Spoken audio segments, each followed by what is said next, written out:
Excellent. An ale for me. And for my officers. In fact, ales for everyone.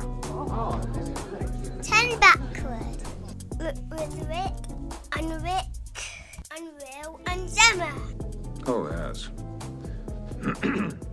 Hello, and welcome to another episode of 10Backward, a Star Trek podcast from merry old England. I'm Rick Palmer, and I'm joined by my co-hosts, Gemma Turland. Hello. Will Turland. All right. And Rick Everson. Hello. And for the last few episodes, listeners, you probably know that we've been reviewing Star Trek Picard. And we've been doing that remotely over the internet. And that's what we're going to be doing now. We're reviewing episode 8 of Picard, which is it called Broken Pieces? Yes, I think it is. Phew. I thought I got that wrong. But no, I didn't. Yeah, so we've all watched it. And We have. as is our want, we're going to talk about it. Yeah, I've watched it. I don't wish to brag, but I've watched it 2 times. Well, I watched it. do. You wish to brag. Yeah, What I is do. that? I watched it twice as well, but I only watched it once, but I watched it so hard that it was almost like I watched it 3 times in one go. Right. Yeah. I just watched it late. In fact, I've made all these guys stay up late. They're all going to be in bed by now, but because I've watched it so late, we haven't recorded till now. It's pretty much 3 a.m. Yeah. Yeah, thanks, Rick. You pretty much roused us from our slumber You did. to do this podcast. Yeah. Foolishly, But- I ran around to your house, banged on your door really hard to wake you up, then drove back so I could connect on the internet. Which took another 2 hours. Yeah, that's Yeah. We Yeah. would have been at 1 a.m. if I just stuck around and recorded there with you. But Yeah. I'd You've have to got your explain own myself. little ways. Own little Yes. ways, Rick. Yeah. And that's why we love you. But we will wait for Rick Everson, unlike Picard, who will not wait for Elnor, will he? No. No. You couldn't wait to Goodbye, leave him Elnor. on that Borg cube. Yeah. I waited until you were a man, and then I just abandoned you I again. briefly reunited with you. And I was got like, you off. Oh no, I won't do it again. Then no, he's like, "Oh, no. well, I've met this lady android, so we're going to hop off through this portal." So, oh, God, you're back. Yep. Picard. You do that. Yeah. You do that, Elnor. Bye then. He's gone. Didn't even look back, did he? No, Bastard. he's not mentioned him since, has he? Who? not- Who? He doesn't even know who he was. Nobody has mentioned him since. There was one was it episode before this one that someone did say, "What about Elnor?" Yeah. They're like, You're like, who? Rios was more cut up about leaving him behind. He was. That didn't Yeah. last long though. Poor old Elnor. Well, Rios had other distractions. He has. Yeah. In fact, this episode's kind of been. I really enjoyed the peek into Rios' tormented past this week. I did it. I felt like he was a character that we hadn't explored much I kind in the of show, and that was. I think we maybe talked about that in the past. How we wanted to know more about his character, and now we do. Yeah. But guys, Yeah. before all that, this episode starts with another flashback to around 14 years ago, Yeah. Yeah. and a pretty big. I love it. Yeah, me too. And a pretty big reveal of the plot for this series. Because for all through the series, there's been this mystery of why the Romulans are so fearful of synthetics, and we get a bit of an answer. It felt like a real sort of Star Trek idea, and not just a Star Trek idea, a real sort of space opera type sci-fi idea of. So, There's this constructed star system, and there's a planet in there, which is sort of a warning. It's a recorded warning of what happened to the civilization that built that system, and they created synthetics, and it went horribly wrong. And it's a great opening. And pretty brutal. Like I felt like it was a pretty violent but interesting opening to the episode. Yeah. Yeah, because And we see actually- some familiar faces, don't we? We see sexy naughty Romulan lady. Yeah. And we also As see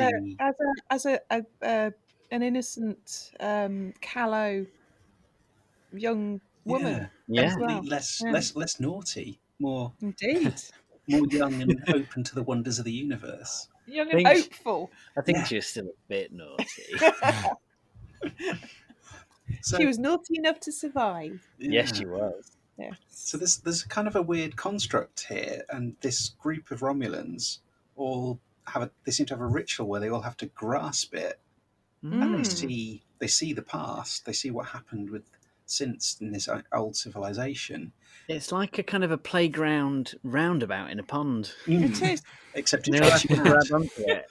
And most of them go flipping nuts. Yeah. Like they bash their own heads in with rocks. Once again, that everyone's taking this on faith, aren't they? That this is real. And this very basis, everyone just assumes that this is a true thing that happened. We have to stop them. We will. How? Where do we begin? Yeah. Yeah. And no, it is a warning. it could And be it like is a an old warning. movie that It's not like they grabbed onto like we the old. really love this movie. We should share it with the universe. They Yeah. tapped into like the Netflix of this ancient Well, civilization. and it's from a completely alien mind. That's a really So good who point. knows what they actually meant by it? It's just Yeah, I mean, like 200,000 years ago, an alien could have been going, Glabax, do you think that if in many centuries' time an alien race finds this amusement park, they will enjoy it as much as we do? Or do you think that, are you at all worried that it might terrify them and think that they have to kill all robots? I just don't know. imagine. I just Don't imagine be it's that- silly, Groblog. I imagine it's that That past could never civilization's happen. version of The Only Way is Essex. And people watching, no, the horror of civilization's folly. Because ultimately, one Romulan is left standing, holding on to this item, and it happens to be sexy, naughty Romulan lady. But it reminded me of when I was in school. And there was, Crikey, right? And you picked up that rock and smashed your own head in. no, two, Because you hated algebra. two He's a classmates of mine called Tim and Eddie would challenge each other to basically clutch a radiator pipe and see who could do it for the longest. And obviously the aim was who could stand the burning pain of on radiator Yeah, pipe. I remember that. And it just reminded me of them. Boys. But they didn't go mad and smash their own heads in with rocks, No, did they? no. No, I'm aware. I haven't seen them for a while. Second degree burns. Yeah. But yeah, I agree. I thought this was a cool opening, and I liked the backstory here. And you've kind of ruined it, Gemma, by pointing out how everyone's just assumed what they've Sorry. seen is a sort of piece of history, and they've taken that warning. But I'm assuming that in this storyline it probably is. They're not going to Yeah. get too into hang on, that this is from an alien mind, therefore we can't trust that we perceive it in the way that it was meant to be Yeah. perceived. I don't think that's going to be. But I suppose the story is that that's how they interpreted it, and that's where we are now. That's how the Jack Flash Jack Flash. Yeah. came about. And actually, maybe yeah. it doesn't matter so much whether that was real or not. It's that Yeah. they interpreted it that way, and that's where we are now. Yeah. Well, ultimately, it's the basis and of she a religion, wasn't- isn't it? They And take of course, they interpret that, and it's a holy crusade to them. Yes. Oh, entirely. And I think that scene did lend some sympathy to their crusade. I think you did come out of it feeling ever so slightly more sympathetic to them. And they're Yeah, I literally agree. I mean, doing the right thing. I mean, not completely sympathetic. You're not Yeah. on their side, But you understand what their motivation is. Yeah. But she was not the only recognisable face either, of course, was she? Her There crazy was auntie Auntie. was there. And Commodore O as well. Well, yes. Yes. She was leading the... She was I didn't recognise her without her initiating them. sunglasses. Yeah. But, so the crazy auntie, so that's now answered the question of why the Borg cube died, basically, when they were assimilated. Yeah. Yeah. It broke the mind. It broke the mind, the collective mind of the cube, I suppose. Yeah. Yeah. Which I kind of, for a second, I thought, really? And I thought, well, hang on.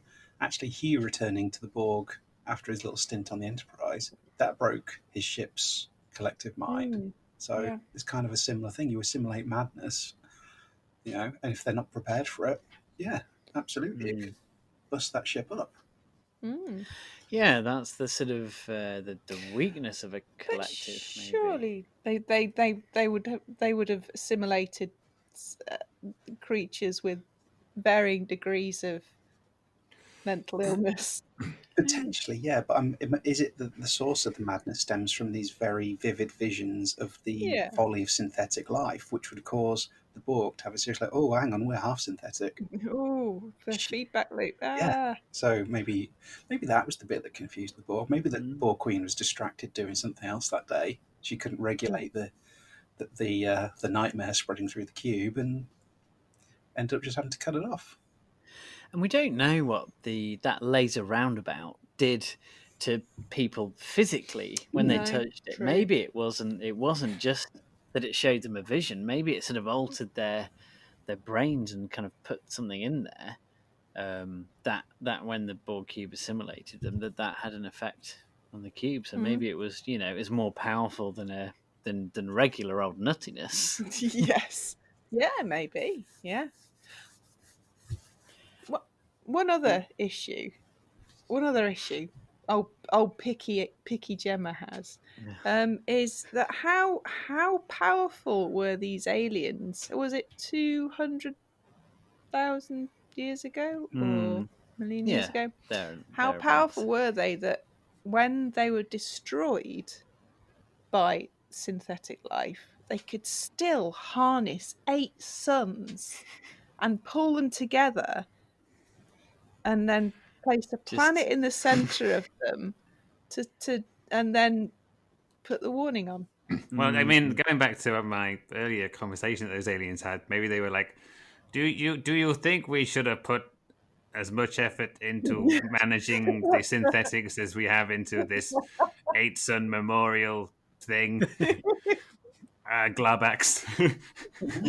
Perhaps if we had allocated our budget more sensibly. I'm just getting the sense that this is ironic, really. Like, our civilization has collapsed, but we're doing this. Yeah. The real but message, don't these 8 suns look lovely? The real message is don't faff about moving suns. Keep an eye on your synths. Yeah. I mean, to be fair, perhaps, not that it's easier, but perhaps they kind of converted gas giants into suns rather than having to get suns. Because I've heard people. That would have been a workaround. I've heard people talk about how. I've heard people talking about how gas giants are sort of like the next. They're not like failed suns, but they're the thing that can become a sun.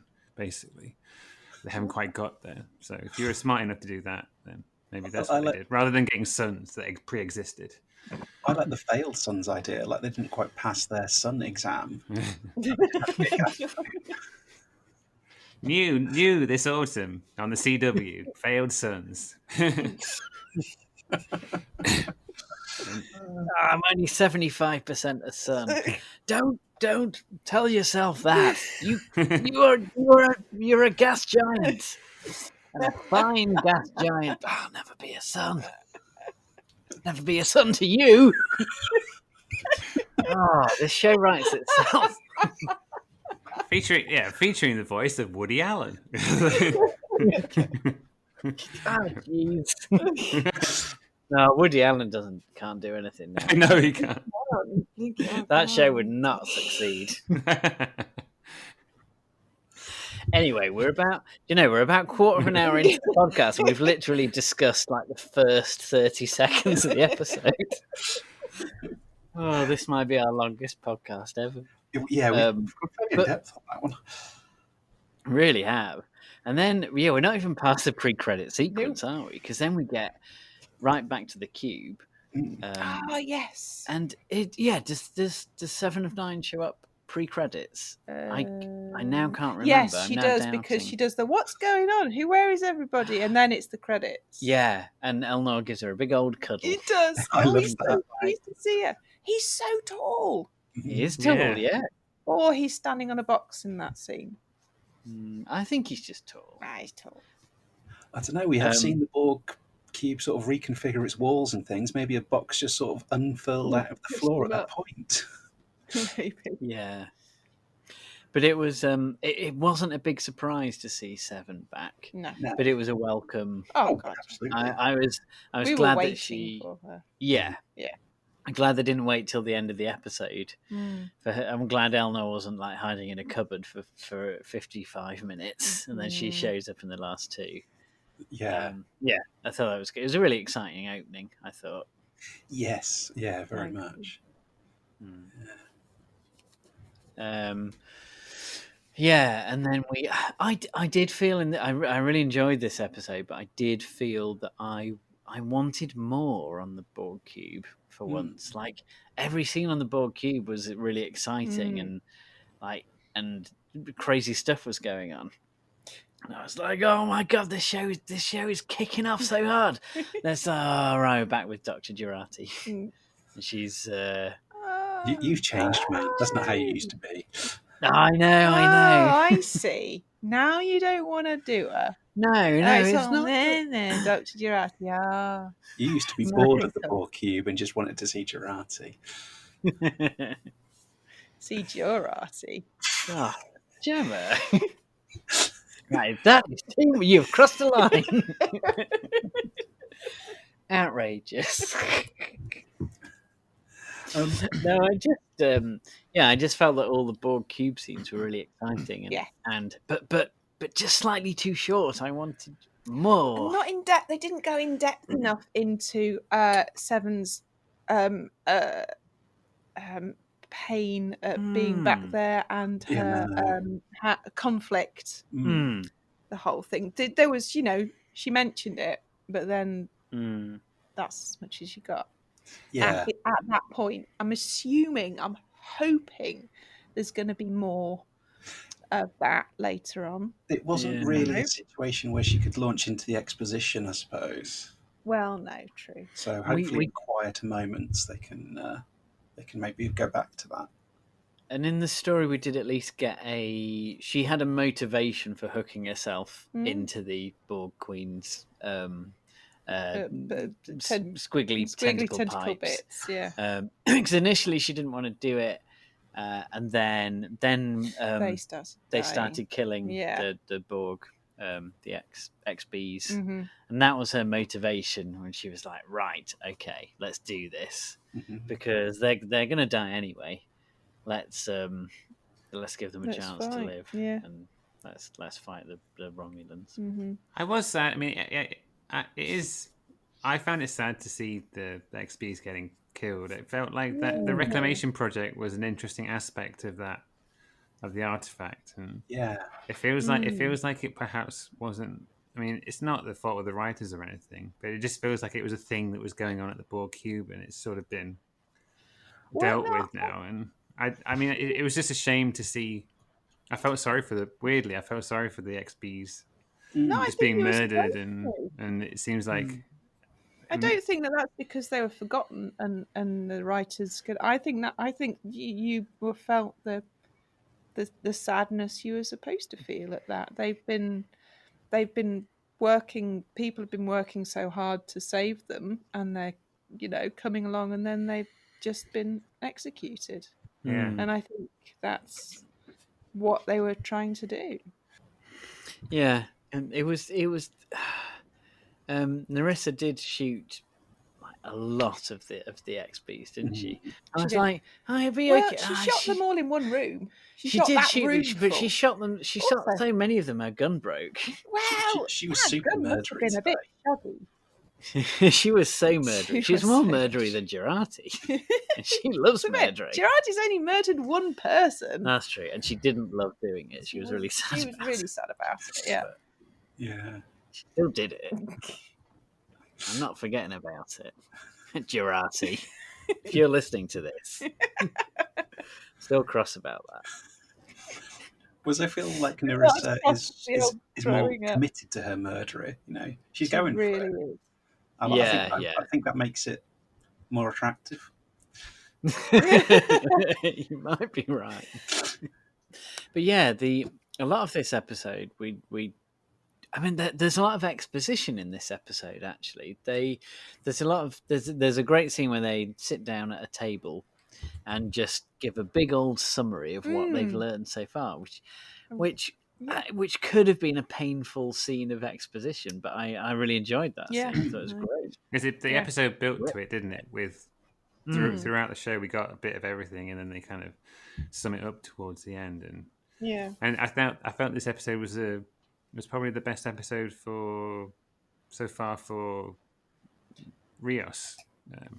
Yeah. Yeah. I think a lot of side characters got a really great turn in this episode. Rios was fantastic. Raffi got some really good stuff. Yeah, we were saying earlier on, weren't we, how she's she was kind of, she was kind of fun time Raffi in this episode. She was kind of funny, excited and finding out facts, Raffi. Yeah, I'm going to get this sorted, Raffi.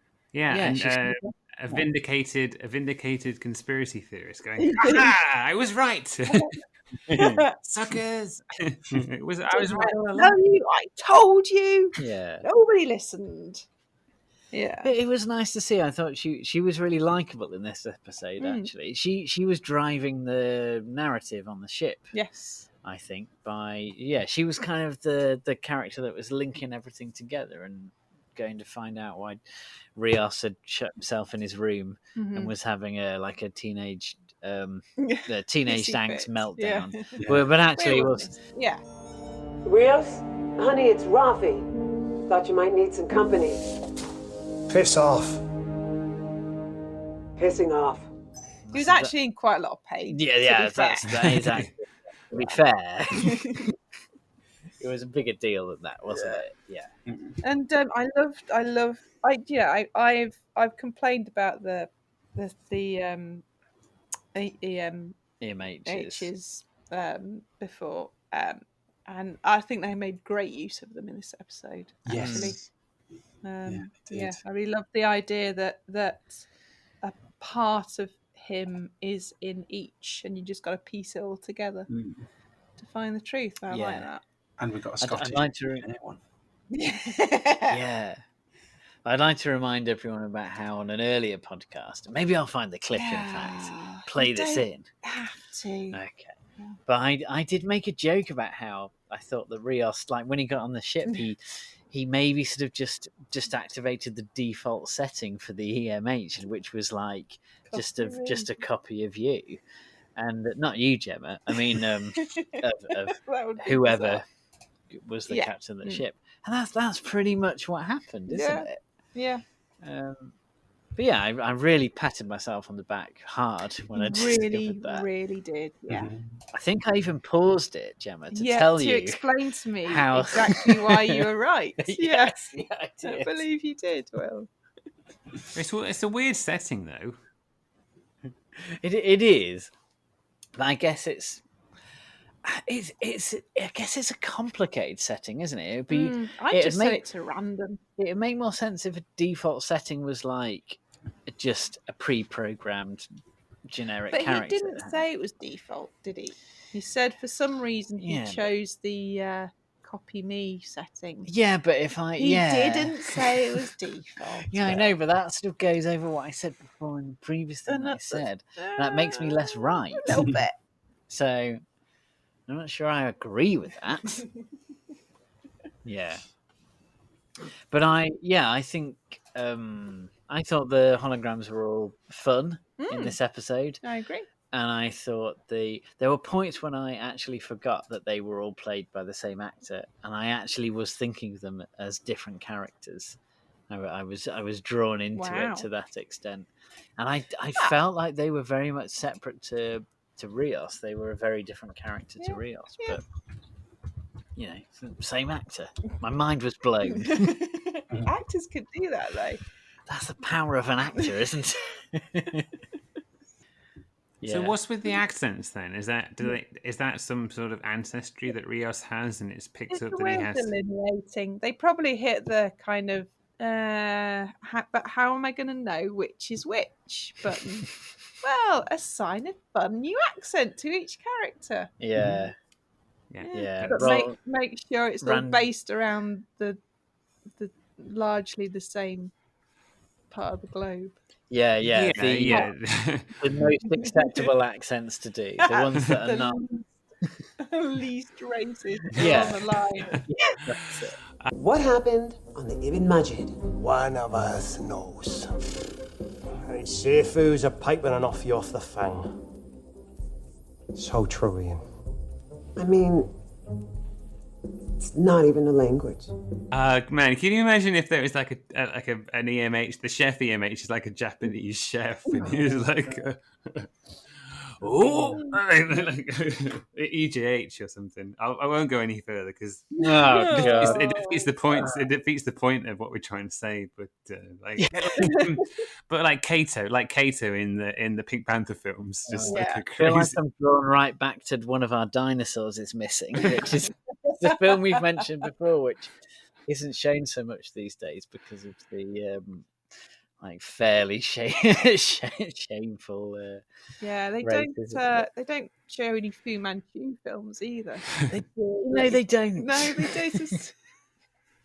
It's a different time. It is a less innocent time. Yeah. But yeah, so Rios's backstory is pretty harrowing, and quite coincidentally connected to Soji. Yes.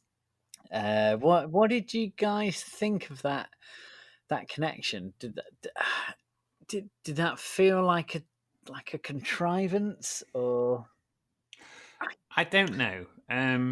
I feel like if you want to look at it in a positive way, you can say that it's just the universe bringing people together.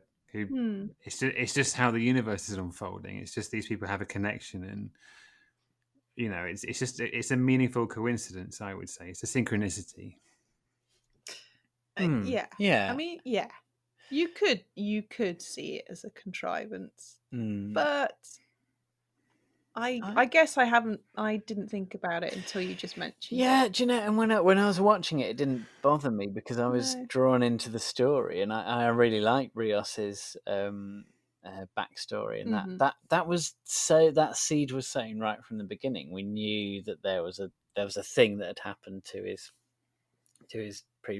captain when he was in Starfleet that had messed him up, and it didn't feel like a contrivance whilst I was watching it. It's only now that I reflect on it when I think, maybe it was a little bit. I didn't mind at the time, but yeah, it is a bit small universe, isn't it? Yeah. I don't know. But I mean, synchronicities happen all the time in the real world, and it's what it means to you. Either it's nothing or it's meaningful, and the universe is vast, but it doesn't mean that it can't operate that way. I don't think. Yeah, I mean, I think for the quality of the episode and their insight into Rios' background and how it played out, it's not going to bother me. It's not something I feel that I would get bothered about. In my head canon, I'm starting to think that because of this. So what happens to Rios is that his captain gets a mysterious order from Starfleet to murder two synths who come on board the ship in a sort of a first contact situation, and that order, it turns out, has come from Commodore O. who is infiltrated Starfleet to the level of head of security. Indeed, But it wasn't simply an order, though, was it? She did threaten. That's ship. right. She threatened to just It was a blackmail. Yeah, kind of, wasn't it? But in my head, I'm already thinking, right? Well, that has really affected Rios, and so in he's going to be maybe slightly preoccupied with synths. I mean, he knew that they were synths, I guess, or did he not? He didn't. Okay, he didn't until she showed up.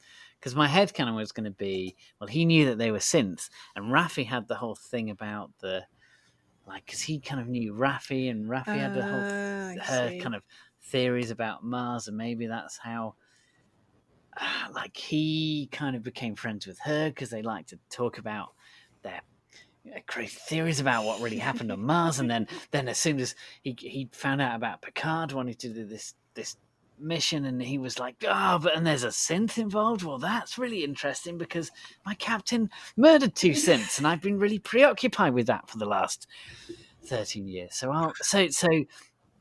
that kind of contrivance feels more like actually there were decisions made along Rios's life that led him to that path, and so one man's contrivance is another man's destiny, or destined thing to happen. But at the same time, you've kind of ruined that by pointing out that he didn't know that they were synths at the time. It was, yeah, you're right. Yeah, and it's Rios it's Rios, the real Rios, not his holograms, that is the final piece of the puzzle in terms of what's been going on and what's really happening. And I got a bit confused, because is it a situation where this civilization created synthetic races, and then they evolved, and then that evolution sort of summoned something else, something external, or was it the synths that killed them? Because they talk about a threshold, don't they? And they talk about the warp drive threshold with Zefram Cochrane, and then he went to warp, and the Vulcans turned up, and and it's sort of implied that this race created synths and they evolved, and then something turned up, and someone else showed up, and they say that specifically, don't they? They make a point of that. Apparently, these people believed there was a threshold of synthetic evolution, a dividing line. Like with Zefram Cochrane and warp drive, when you cross that line, somebody shows up. Somebody really bad. But they also describe Soji as the destroyer. So I get it is a little bit confused. Are the synths that they've created the destroyer, or is this other entity that could show up? Because she's the entity that's shown up. Is that confusing writing, or is that something that they've suggested that they've implanted in there? Because it's very what's the game? Mass Effect. Mass Effect, yeah. Yeah. That's Yeah. The idea of there's some sort of race that waits until a civilization gets advanced enough, and when it gets too advanced, it annihilates it. Yeah. Yeah. There's a similar idea in Babylon 5 that's what the shadows are doing, would do, and the Vorlons, yeah, to some extent. Yeah. There's a great series of books by Alistair Reynolds called Revelation Space. Very similar as well. That the first book of that begins with archaeologists excavating the remains of a civilization and working out why they got annihilated, and it turns out that it's that thing. Like a civilization gets to a point where it becomes too advanced, and then these sort of in this book, these like machines, this machine race wakes up and just gets rid of them. Well, on the other kind of side of that prophecy, there's a really nice speech that Picard makes at the end towards the end of this episode, and I think we haven't had a whole lot of Picard speechifying in this series, so I really enjoyed this, where he talks about how that was in the past, and that's, that past is written, and yes, synths did seem to evolve in that civilization and cause a problem, but that doesn't mean that that's going to happen again. And that, because Rios has, there's a point which I really liked, where Rios is saying, well, what if the Romulans are right? What if they've got a real point about synths being a threat to the universe? And Picard kind of has a really nice speech about how we can't be kind of led by fear, and we have the fear is the real destroyer. Yeah. We have optimism and hope. The past is written, but the future is left for us to write. And we have powerful tools, Rios. Openness, optimism, and the spirit of curiosity. All they have is secrecy and fear. And fear is the great destroyer, Rios, not... Yeah. No, I really liked that. Yes, and it was played out earlier, wasn't it, between Soji and Jurati, where Jurati was basically apologising for her actions and saying, "I won't do it again. I won't do any more murders." And you did not know what Soji was going to do. Yeah, and then it turned out that she forgave her. And she accepted her, and she went, let's move forward, kind of thing. Yeah, she chose the path of optimism rather than fear. But and so in this episode, Dr. Jurati wakes up out of her coma, and she's definitely not dead. Yes, and we kind of established that her motivation, as we discussed last week, was to try and get rid of the tracking device in her body. She has some good scenes with Picard, I thought. Picard's pretty hard on her. Yes. And I think that's fair, because she has murdered someone. So, I like that she's getting called on that, because she really did do a murder. She really did. And it's super bad. Yeah, and I like that there's no ambiguity. They talk to the EMH, and he's like, yeah, she turned me off, and then she turned all the machines off, and then he died. So you do the maths. And Picard's even kind of saying, well, she was under a lot of pressure, and maybe that means she didn't do a murder. And everyone else is like, no, she did a murder. You brought a murderer onto the ship. Well done. I mean, to be fair, it could be argued that Picard murdered some of his own crew in Star Trek First Contact who'd been Borgified. But he just shot them. Yeah. So, yeah. But I thought it was good. It was good to have a scene with those actors again, because I think they've been apart for a little, maybe one episode really, but it was good to have the ensemble back together mostly, apart from poor old Elnor. Yeah. But I liked it. I think it kind of resolved that plot point as well. The whole sort of Jurati Maddox murder is sort of, we can sort of put a full stop at the end of that sentence. And of course, with Picard back on the ship, that means you get to hear him go, Raffi. Yeah, he did a really good Raffi shout in this episode. When that's right, and he was like, Raffi. And I think he did, and he did a new one. He did Clancy. He said Clancy a couple of times. Clancy. Yeah. Not to Raffi, because he's to Sweary Admiral, Sweary Commander of Starfleet. Sorry. Who did also drop the F-bomb to carry on her character. Yeah, shut the fuck up, Rick Everson. I wanted to talk about that, but no, I'm joking. That she says that to Picard, doesn't she? Raffi! Clancy!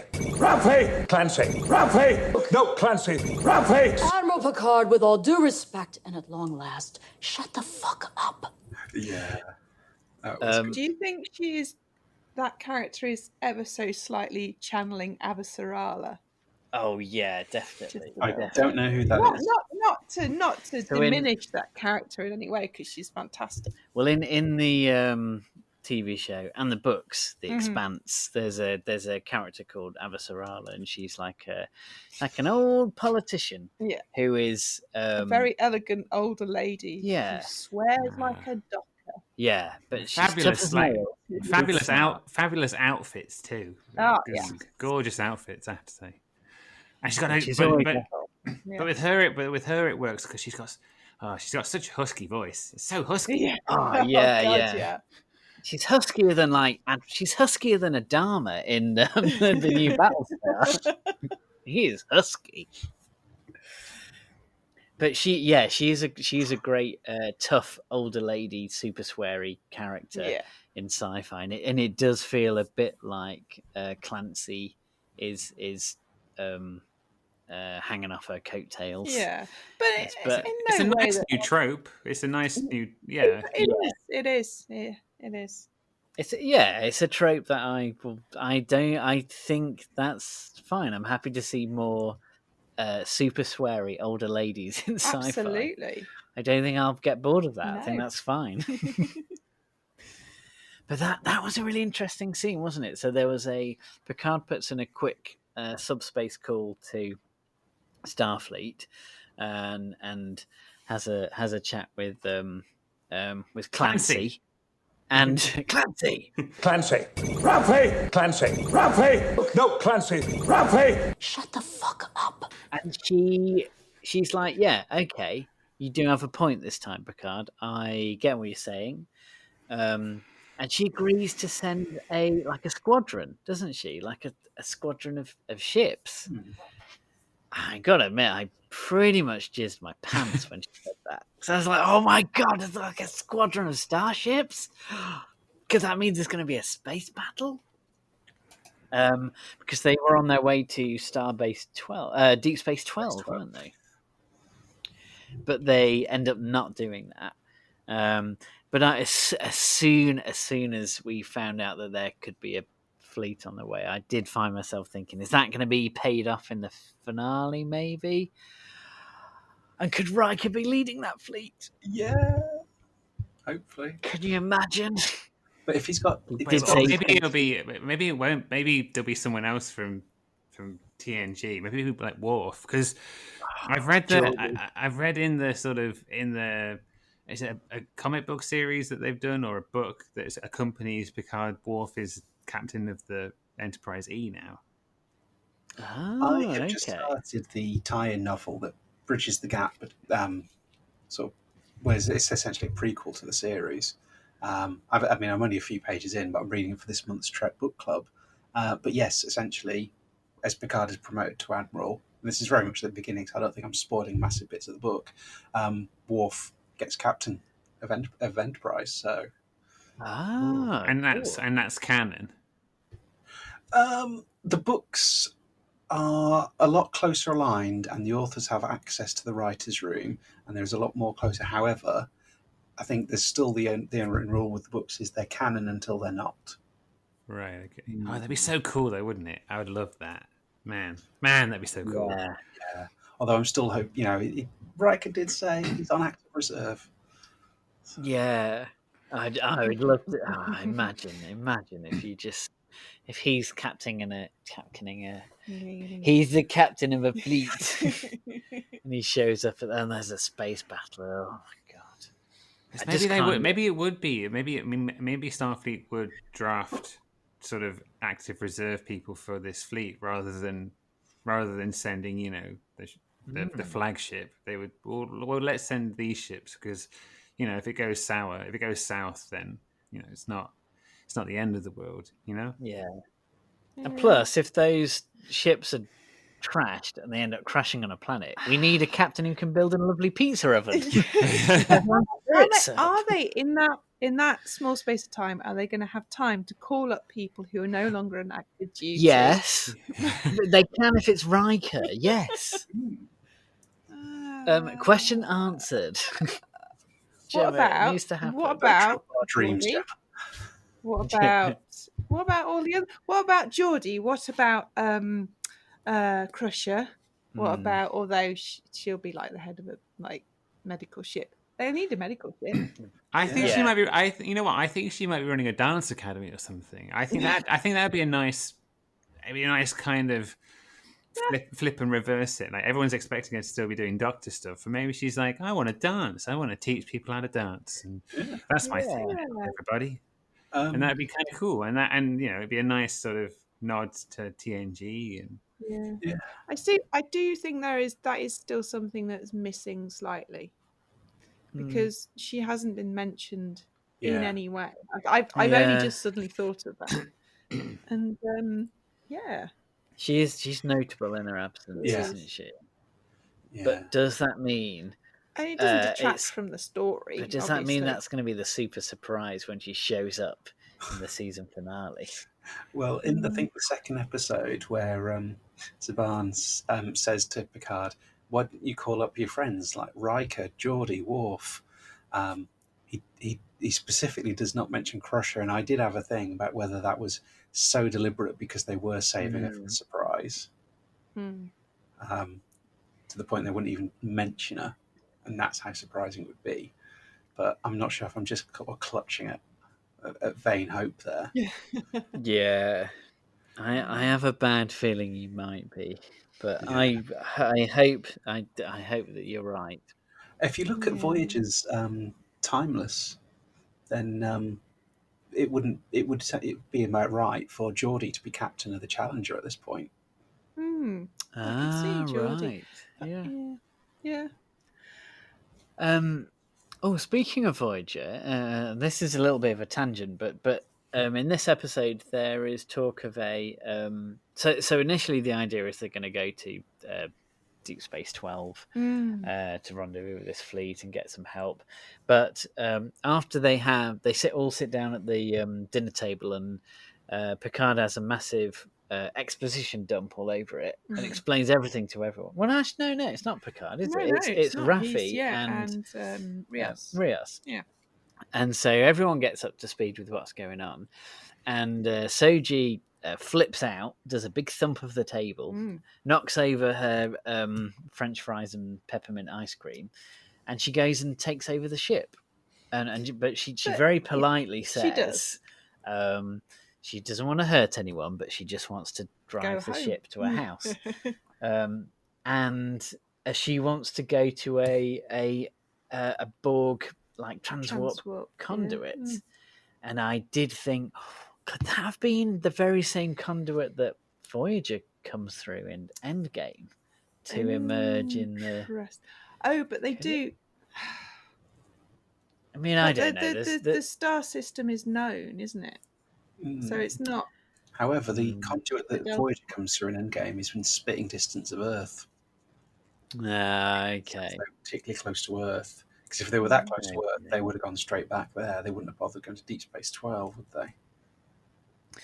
That's a good point. Damn you and your logic and also knowledge. But it was cool to hear Borg transwarp conduits mentioned again. Don't know how I feel about how easy it is to just get in one and use it. Well, it isn't that easy. It isn't that easy because Rios talked about how you haven't prepared the ship in any way to go into a transwarp conduit. What the hell are you doing? You don't know anything. Yeah. And of course, she only knows how to access it because she has synth mind, and who can. I don't know whether it's knowledge she already had or it's knowledge she kind of absorbed from the Borg. She seemed to be saying since she was on the Borg cube, she seemed to absorb a whole bunch of Borg knowledge, didn't she? Uploaded all the knowledge she could that was in the air. Yeah. Would be awesome skill. She had the Wi-Fi password. She did. But it's interesting to. I mean, I'm intrigued as to what this homeworld is. I mean, are they synths that survived from that original event 200,000 years ago? It seems that they are a completely autonomous synthetic. Like race. Well, I thought that it was that Maddox has kind of created them, or sort of created like the seed of them, and then they have evolved. Yeah. That's what I take it to be, and it isn't that they are like the remnant of this sort of super ancient. Oh God, synth. No. I took it to be this is like history repeating itself. Yeah. And this is what the Tal Shiar. Well, it's not necessarily history repeating itself because it's But that's nobody what knows how they were created beforehand, and and it's but this is synthetic life, true synthetic life, and it's the. But there does seem to be a connection between. There does seem to be a connection between the synths in the vision that the Jat Vash have, because in that vision, Narissa sees Data briefly. Does she? She does, Yeah. But very, very, very briefly. But short flash of Data's face, oddly. Okay. So I'm wondering if we'll find out more about Dr. Sung, how he created Data and Law and those, because we don't know a lot about that. We just assume that he was a genius, but maybe he found something. I don't know. Maybe he did. Like some remnant of that civilization, the sense of that civilization. I don't know. I mean, I'm just intrigued by it. I mean, this feels like it's going to be. There's more exposition to come, obviously, but that would explain why he was able to create sort of sentient androids when no one else was able to, exactly. isn't it? Yeah. If he had happened to come across, some remnant of this ancient Sith. Hang on. Oh, jeez. Oh, we probably just lost 50% of our listenership. Two listeners. Yeah. But no, that would make sense. Yeah, and he would be the kind of man who would take all the credit and not reveal the fact that he copied it, basically. Yeah. Yeah. Should we talk a bit more about the plot line on the Borg cube, because we talked briefly about Seven hooking herself up to the Borg cube and kind of becoming the new, a bit like a new Borg queen, in a way. And that seemed like a pretty massive deal for her character to do that.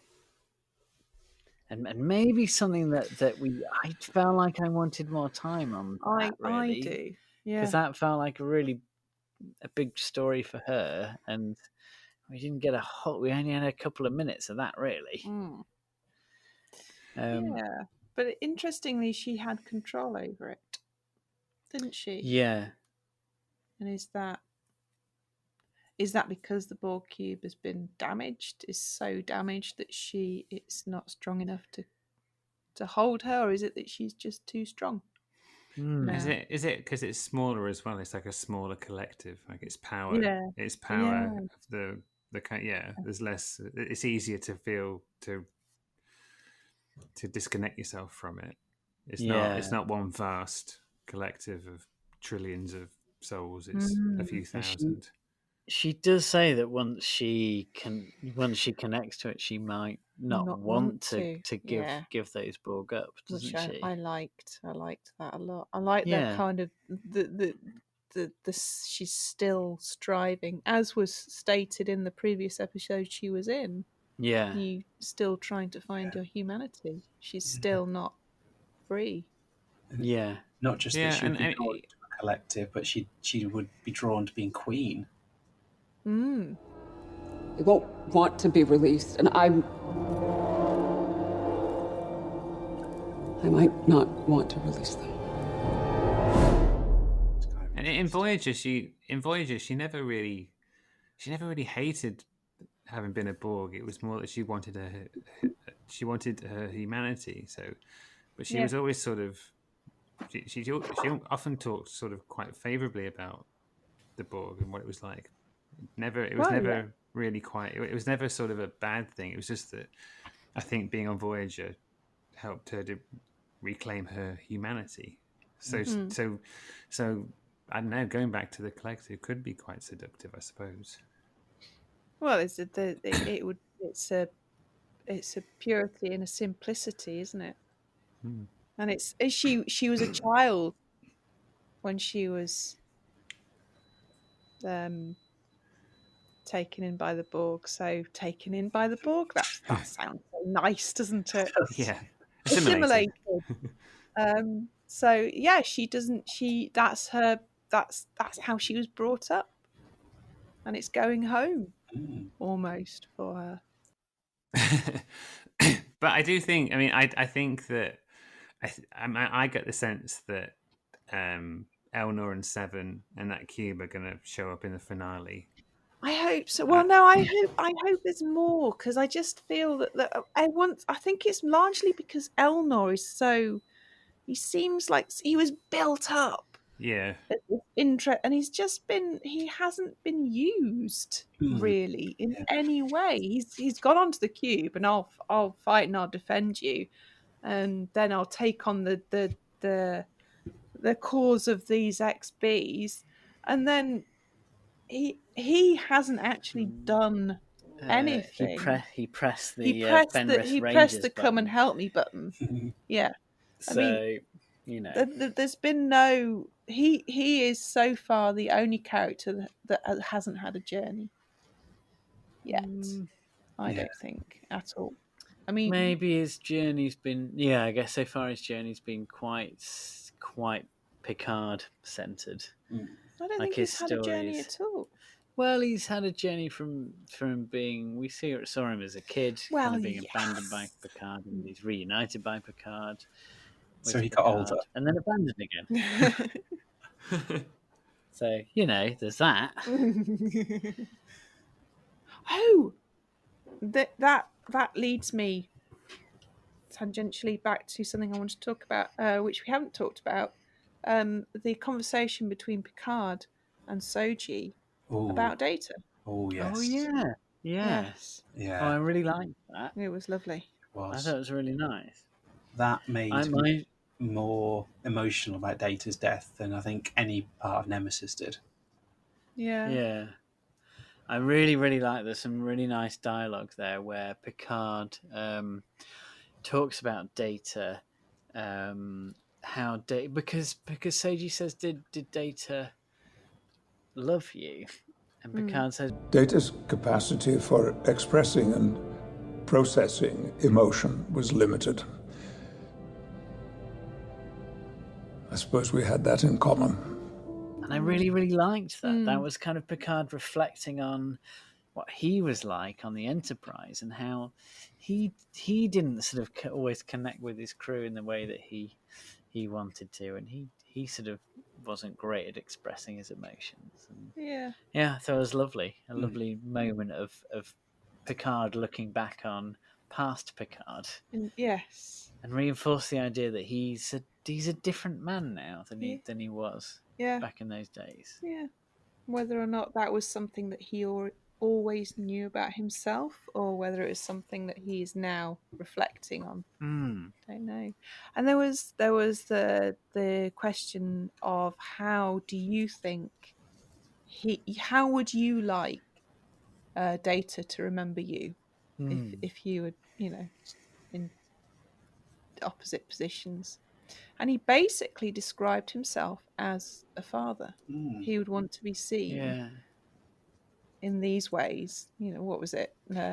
Someone who always wanted the best for you, always believed in you, but would always step aside when they understood that they needed to do something on their own, which is very much what a parent has to do, isn't it? Yeah. I thought that. Yeah. And then Soji said, he did love you. Too emotional to even talk about. And that was beautiful. She said that, and then it was silence. Yeah. And they just ate their breakfast. Yeah. I was that something that slightly undermined that scene for me is that I know I've read that actors really hate scenes where they have to do eating on screen because actors do so many takes of the same scene. After take 3, they're absolutely stuffed. And I just wondered if that's why they sort of said. Wonder if the actress who played Soji was like, well, could we just say that she's not sure if she likes eggs? Then I'd have to stuff any more of these flipping eggs in my face. And they're like, yeah, okay. Maybe her dialogue there was even a bit of a comment on that. after all those takes, she's not sure if she actually likes that food anymore, or she's just been programmed to. Yeah. She may never eat eggs again after this scene. Oh, they spent a whole day filming it. How many eggs you can eat? Yeah, well, there is. Yeah, she'll get egg bound. That is not a thing. That's what my mum used to say. If you eat too many eggs, you'll get egg bound. Not a thing. Which I understand means constipation. Constipation's a thing. Yeah, Yes. definitely. Yeah. Yes. Yeah, that's not made up. But I never got constipated from eating too many eggs because I never ate too many eggs because of fear of being egg bound. Quite the opposite. Yes, indeed. Yeah. If anything, I should eat more eggs. If that's the effect they have. Oh, my IBS. Oh. Well, there it is. It's, let's talk about things that are real. There's a reason. There's a reason we talk about fantastical things. Will. Yeah, I'll save it for the IBS podcast. But yeah, I think going back to what Rick was saying briefly, I do have a feeling that maybe the Borg cube will show up in the final episode. God, yeah, it has to. My prediction for how the finale is going to go down is that that Romulan fleet that we see right at the very end, who shoot off, yikes, heading towards the planet of the synths. The final episode, they'll be bombarding the planet. They're going to destroy the synths. That Starfleet task force that Clancy promised will show up, led by Riker, and they'll attack the Romulan fleet. But then the Romulan fleet outnumber that Starfleet time, and Riker's ship is disabled, and it looks like Starfleet's going to be destroyed, but then who should show up? Flipping 7 of 9 in the Borg cube. The Borg cutting. It'd be incredible, wouldn't it? And do you know what 7 would say? What would 7 say? Well, she would say, "Surprise, motherfuckers." Would it be in like a Borg choral voice? It would. Yes. Oh, yes. Yeah. Surprise, motherfuckers. She'd be like, "Resistance is futile, motherfuckers." Yes, that's what she would do. I think you're right, Will. I think you're right. Apart from the Starfleet squadron bit, I think it'll just be the cube that turns up. I wish it were the squadron too, but I think that might be what they're. How are they going to find them? Because they thought they were going to meet up at Deep Space 12. They're like, they can follow the cube. The cube would. You thought we were going to meet up here? I'm going to point out. We're going to meet up here. Where are those guys? I'm going to point out that Will has been saying for weeks there'll be a Romulan fleet, and this week he is proven correct. So I kind of feel that I'm going to go with Will's prediction. He's onto something here. I like the bit where Rick said that I was correct about something. You even shushed me in order to because I just thought, I have a feeling Rick Everson is going to say I'm correct about something. Everyone must be quiet so they can hear him. No one's going to say surprise, motherfuckers. Gemma, why would you say I'm going to be incorrect about something?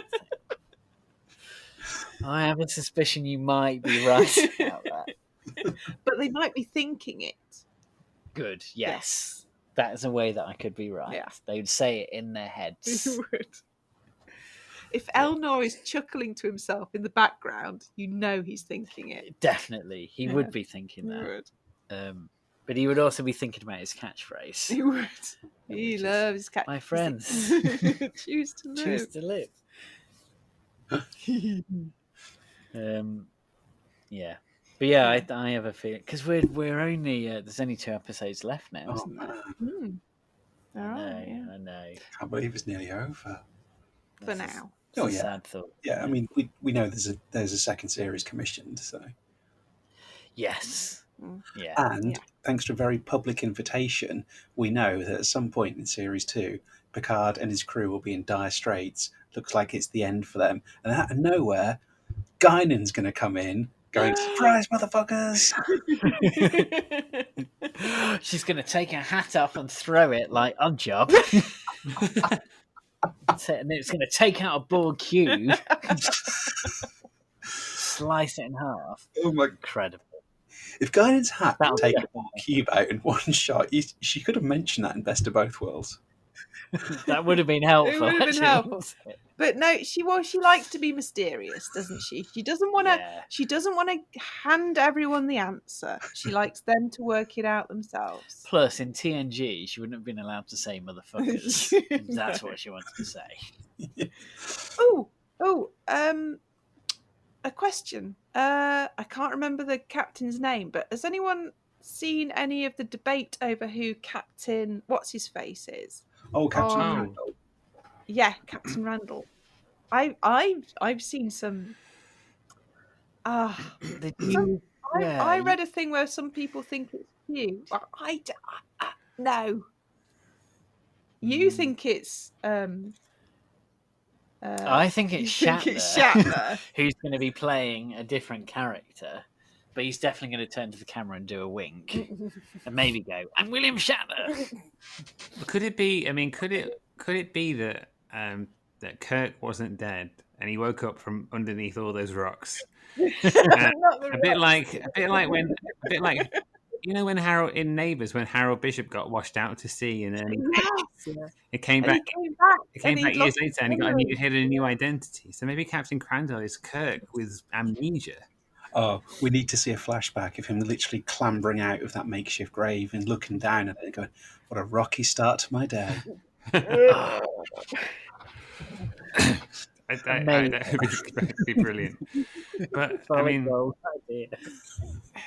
it does feel like they've given that character, that person, a full name. It seems like a lot of information for. It seems like too much. Weird reason I keep thinking of Harry Mudd. It doesn't make any sense. Well, do you know what? Harry Mudd himself may not have survived to this point, but what could have is android duplicates of him. Yeah, synth Harry Mudd. Oh, and that could tie into the whole synth thing. And I mean, they did establish Rupert Crandall both has a name, and they even mentioned that he's a ship, and they named the ship. Oh, the Lucky Strike. What is it called? Yeah, the Lucky Strike. Thing. Yeah. So kind of like they put a bit into that, you know. It's like they did. But is it a red herring? They've set something up there. It feels like it's too much for it not to be a thing. Yes. You know what I mean? Why would they give it that much detail if it was that throwaway? Yeah. Well, that's the thing. I can't in good conscience pin all my hopes on Riker reappearing because he had one line being on active reserve, and ignore the amount of attention they put onto Rupert Crandall. And that Crandall knew exactly where that world was as well. He did. Based on not a lot of information. Yeah. But if there's something mysterious about that, yeah. What if he's another beautiful flower? Because there's a male, isn't there? Ooh. That's true. Ooh, yeah. True, yeah. I hadn't thought of that. Oh, it's not as exciting as it being William Shatner, but it's slightly more realistic.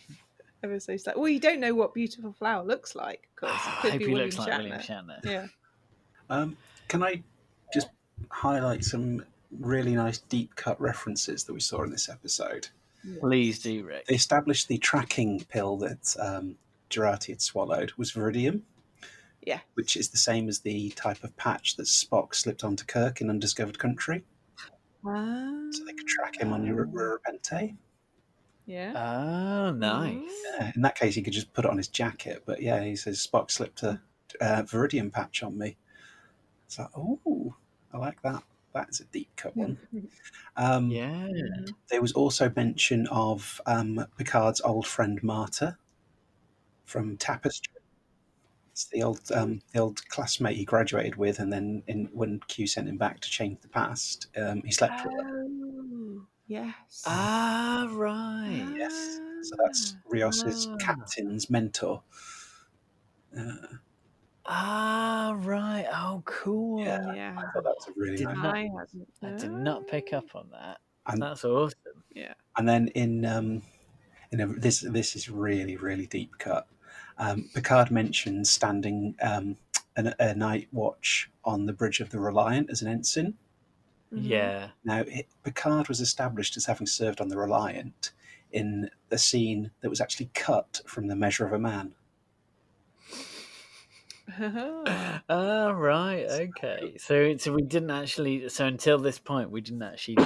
He wasn't ever officially scripted, filmed, cut back in 1988, and has only now been made canon. So I really like that. Yeah. That's maybe the deepest cut that we've ever had on Picard. This is some good nerd knowledge that you bring into the table, Rick. This is good. Well, I've noticed all three, so I'm going to have to mention those. Those are awesome. Does anyone have anything they were holding back that they want to bring out about this episode? No. Excellent. I want to throw one more thing out there. It's not about this episode specifically, but while we were recording, I did spot on our Twitter account that regular listener Mike, who's at Jarek on Twitter, mentioned an error on our website. Oh, yeah. Our previous episode, the little player on the page was not functioning. So thanks to Mike, I've been aware of that. I've gone and fixed it as we talked. So thank you, Mike. Oh my goodness! Thanks, Mike, and great work, Rick. Yeah. Well done, everybody. But yeah, shall we say goodbye? Goodbye, gentle listener. Yeah. Goodbye. Thank you very much for listening. Yes, goodbye, and stay safe as well. Yeah. Oh yes. Don't go licking any strangers. No, don't. Don't. And wash your hands. Oh yeah, wash them till they are raw. But also moisturise. Yeah. Well, because if I bump into sexy naughty Romulan lady, I'm not making any promises. Oh, jeez. Oh, well, on that filthy note. until next time. Bye, everyone. Bye. Bye. Do you realize how incredible this is? It's tradition! You ever noticed her bum? What? Her bum. Oh, no! I will say fewer things. Okay. Enough of this self-indulgence. Thank you so much for listening to our podcast. If you want to get in touch with us, our website is www.lowerdecksradio.co.uk. You can reach us on the Twitters at 10Backward, 10 being the number and backward being the word backward. We're also on Facebook at www.facebook.com/10Backward podcast. You can also email us at crew@lowerdecksradio.co.uk. On a personal, individual level, my Twitter is at Will Turland. Rick Everson's Twitter is at TrekFanRick. And Rick Palmer's Twitter is at Mr. Imhotep. Hi, thank you again for listening to the podcast. I hope you enjoyed it. If you did, you might consider supporting us. We now have a Patreon where people can pledge small amounts to fund our ongoing projects like keeping our website up to date, new audio equipment as we're going along, and potentially opportunities to expand our content. You can go look at this at patreon.com/lowerdecksradio.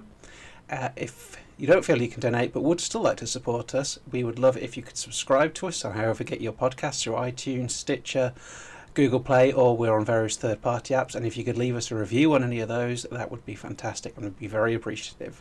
Thanks again for listening, and please tune in for more podcasts from the 10 Backward crew. Let's make sure history never forgets the name. 10 Backward? Laddie, don't you think you should rephrase that? 10 Backward. 10 Backward. Ralphie! Clancy! Ralphie! Clancy! Ralphie! No, Clancy! Ralphie! Admiral Picard, with all due respect and at long last, shut the fuck up.